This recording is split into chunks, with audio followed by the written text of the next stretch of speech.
కానీ ఈ ఫ్యాన్స్ ఇప్పుడు వీళ్ళ సినిమా రాగానే బ్యాడ్ అంటారు, వీళ్ళ సినిమా బ్యాడ్. దీనికి పోవాలంటే ఏం చేయాలి? నీ ఒక రామ్ చరణ్ ఫ్యాన్ గా, నేను ఒక అల్లు అర్జున్ ఫ్యాన్ గా ఏం చెప్తాం వీళ్ళకి సమాధానం?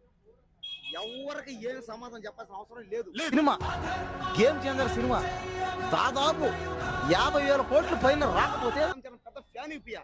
పైగా నేను చెప్పిన క్లారిటీగా ఈ సినిమాకి 50,000 కోట్ల కదా 1,00,000 కోట్లు వస్తాయని చెప్పిన. ఆధార్ కార్డు వచ్చిందా లేదా? ఎవరికి? నీకు. నాకు ఎప్పటి నుంచి ఉంది ఆధార్ కార్డు.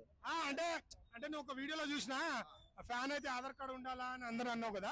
ఫ్యాన్ అయినా మాత్రాన, ప్రభాస్ ఫ్యాన్ అయినా మాత్రం, మహేష్ బాబు ఫ్యాన్ అయినంత మాత్రాన ఆధార్ కార్డు రేషన్ కార్డు ఇచ్చి దాని మీద రాయి మనం అప్పుడు సంబంధం లేదన్నమాట. ఇప్పుడు ఆధార్ కార్డు, ఇది ఆధార్ కార్డు అందరూ ఏమన్నా అదే సరే నీకంటే ఆధార్ కార్డు ఉంది, మరి నాకు లేదుగా. పుష్ప అంటే నేషనల్ అనుకుంటారా? ఇంటర్నేషనల్.